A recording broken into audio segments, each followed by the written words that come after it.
Thank you for watching, liking, commenting, sharing, and subscribing right now. Hey everybody, I'm Chris Pirillo, and this is your Geek Out for Wednesday, July 11th, 2012. Obviously, I'm not in my home office. I'm traveling! But guess what? Our Geek Out is once again brought to you by GotoAssist from Citrix. Working in IT can be crazy and unpredictable. Unless you have GotoAssist, it'll help you stay on top of it all. GotoAssist's world-class remote support allows you to solve your users' problems quickly from anywhere. And for a free 30-day trial, visit GotoAssist.com, click the Try It Free button, and use the promo code Pirillo. On LockerGnome.com, we have posted our T-Mobile Samsung Galaxy S3 first impressions, and we've made note of a giveaway.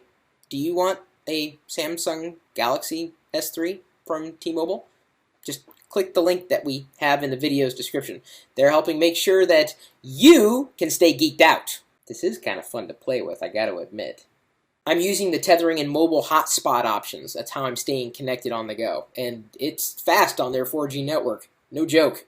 Don't worry, I'll be posting my unboxing video of the T-Mobile Samsung Galaxy S3 to Facebook as well as to Google+, and I'll be sure to tease it out on Twitter. We'll also be putting it in the newsletter that's sent out from LockerGnome.com every day, so you won't miss a thing. My initial impressions? I would say overwhelmingly positive. This has been my first experience with Ice Cream Sandwich, and certainly with a device that is designed to keep you connected to anything and everything. In fact, one of the things I was thrilled about is when I connected my Dropbox account to this particular phone, I got like, how many gigs free from Dropbox for 2 years? An insane amount. And I was like, whoa, cool, nice bonus. Don't worry, I'll be recording another extended initial impressions video for you that you'll be able to watch on Facebook, Google+, the newsletter, and beyond. Stay tuned for that because I'm not going to stop using this thing anytime soon. Apple, Microsoft, Google, why so much pain? Part 2. So the other day, I wrote this rather lengthy essay, and instead of posting the whole essay as one gigantic blog post, our editor decided, very wisely, to split it up into 3 separate articles. The problem with getting just one device today isn't that it's just one device. It's connected to potentially other devices in your house. And if it's not connected to other devices in your house, maybe it's a device that relies on a service that can only be used with other people who happen to be using the same devices. It's not easy to pick and choose a device anymore. But when you find one that fits your needs, you'd be surprised at how quickly your whole world can change, because it makes you realize that you've been missing out on a possibly greater experience.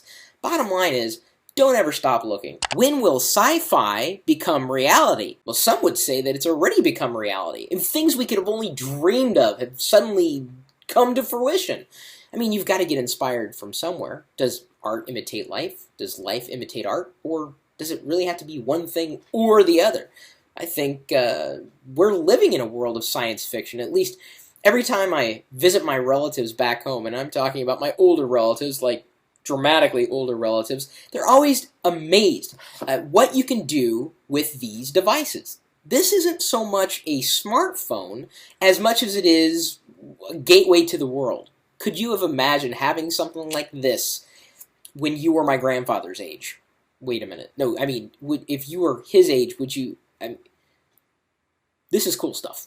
USB, internet, TV, and radio. Does it work? There was a time when I would listen to radio and watch TV. I still do watch TV. In fact, I don't know if you knew this. I've got a TV here in the room. Look at that. Not exactly state-of-the-art, but now you could get devices that act just like that used to act. Actually, it still acts that way. And the same thing could be done with radio. In fact, you really don't even need a radio to listen to radio anymore. There are like a gazillion apps out there. What's your favorite radio app, if you even have one? And I'm guessing you do. And the nice thing about having a radio app versus like a radio antenna built into a device is that you don't have to worry about getting a signal. As long as you're online, you're online. Galaxy Nexus phones receive Android 4.1 Jelly Bean, others to follow. And that's no shock. I can't wait to get my Nexus 7 device. Should be shipping at some point in the near future. Hopefully, it'll be there when I get home.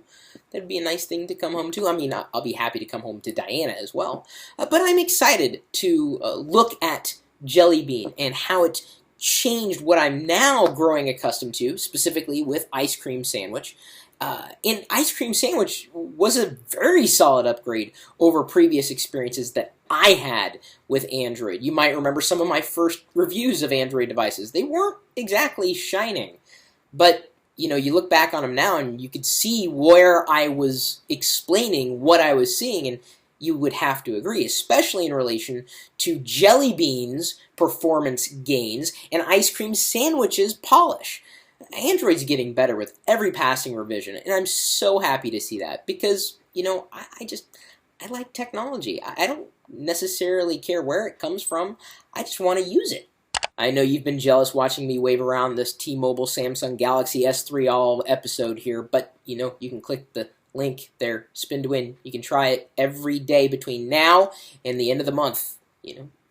There's a chance that you could have this too. Not this one. This one's mine. The precious. Announcing Amazon Game Circle, a new gaming experience for Kindle Fire. Well, that's good news. I didn't play too many games on the Kindle Fire because I found the responsiveness of the screen in relation to the version of Android that Amazon forked.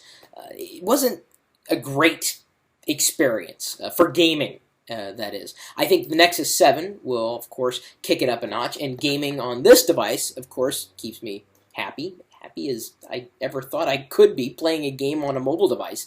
So it's nice to see that you'll be able to better organize your gaming circles, if I could call it that. I guess that's what they're calling it, Game Circle, right? So you can network with other players, and of course, keep score. And who wouldn't want to keep score? Tweetbot for Mac was released in alpha today. You can download it. You can try it for free. Some people are saying it's already better than the default Twitter client that they've been using on the Mac desktop, which is sadly outdated. New York City converts payphone terminals to Wi-Fi hotspots. Wow. Well, that's a cool idea. I mean, that's what the world needs, right? Better, more ubiquitous access to, can I say more ubiquitous? Is that okay for me to say? Access to the internet? We just assume Wi-Fi is here, even in hotel rooms. In fact, wait, hang on, let me see if you can see this. Here, can you see that thing there? Wait, let me get a point. Look at that. You see that? That is how we used to connect to the internet in hotels. No one uses it. No one even knows what that is anymore. Do you even know what that was? Ouya breaks Kickstarter records. Is it Ouya? Ouya? Apparently, it's an Android gaming console, and it has been funded to the tune of how many millions now? Insane. People want to have this, and I think that it's not a bad idea. Maybe it'll spur on more Android games and game developers to develop more on Android. I never would have imagined it would have been that popular. Did you fund it? HP Memristors will reinvent computer memory by 2014. So, cheaper? Faster? Better?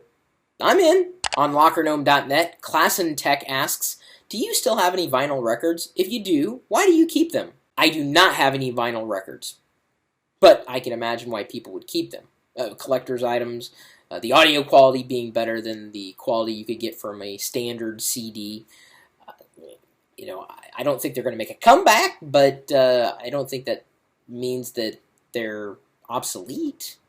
YouTube user Ashveer Ramlugan asks, what's the reason for Google naming all of its OSes after food? That's just what they decided to go with. Just like Apple goes with cats, and they actually put the name of a cat in the product itself, like OS X. So you'd have puma and lion and mountain lion and leopard and snow leopard and tiger. They're all cats. And WordPress goes with jazz musicians, so Google decided to go with sweets. YouTube user thedanielstefani writes, is there a Windows alternative to Instagram? The problem is that the color on my Android device is too saturated and inaccurate to do any photo editing. Well, I wouldn't edit a photo with Instagram. The value of Instagram is that you can take a photo, and we're going to be taking plenty of photos this week at Comic-Con with the Samsung Galaxy S3. You take the photo, Instagram basically sneezes it out to your connected networks like Flickr and Facebook and Twitter and any other services that it has connected through it. So it's not an editor, it's like a sharing tool. YouTube user FICO Killer 56 writes, what do you think is the future of Ultrabooks? Will they become tablet hybrids, or just become slimmer, thinner, and faster? Yes. YouTube user Snake MLT writes, why the hell do you disable comment ratings, man? Well, man, it's because every time I go to look at the comment ratings, inevitably, the worst comment that anybody could ever leave in a comment thread gets elevated above everything else. And it's usually very, very negative, and it's usually very, very rude, and that's really not something I care to highlight. So, leave a good comment, and hopefully it'll stand on its own. And hopefully we can encourage better comments and better participation, instead of upvoting little twerps. Did you hear that? I think it's room service. We'll see you later.